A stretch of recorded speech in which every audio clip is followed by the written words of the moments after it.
അപ്പോ ചടങ്ങ് തുടങ്ങലച്ചാ? കലാപരിപാടികൾ തുടങ്ങാൻ ആരംഭിക്കാൻ. നിന്റെ തന്ത എവിടാ? മനസ്സിലായില്ല? മനസ്സിലാക്കി തരാം.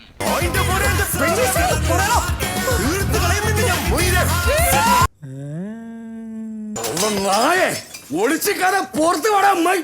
നട്ടലില്ലാത്ത നായ്ക്കൊണ്ടായവനെ എന്ത് ധൈര്യത്തിലാണ് കഴിവരുടെ മോനെ കയറി വന്നേ. തീർക്കൂടാ നിന്നെ ഞാൻ. അവന്റെ അമ്മയുടെ വീടിന്റെ തൊട്ടടുത്ത് തന്നെ എന്റെ വീട്. എന്നിട്ട് അവൻ എന്നോട് ഇങ്ങനെ പെരുമാറണേ. ഇതെന്നെ പ്രമാദാ. ഇതിവിടെ പെസലൈറ്റ് ഒന്നിരിക്കേ. കാഫിറുകളുടെ അന്തകൻ മേജർ ഇക്ബാൽ. ഏത് കാലിന്റെ അവിടെ അമ്പകൻ.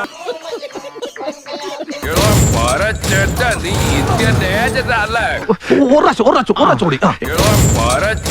നീ ഇന്ത്യൻ ഏജന്റ് അല്ലേ? തുറന്നു പറയുകയാണെങ്കിൽ നാട്ടുകാർക്കെല്ലാം നിങ്ങളെപ്പറ്റി വളരെ മോശം അഭിപ്രായമാണ്. വന്നല്ലോ പൊണ്ണ, എനക്ക് ലേശ ഉളുപ്പുണ്ടോ നായ. ഞാൻ പോകുന്നു. Bye bye.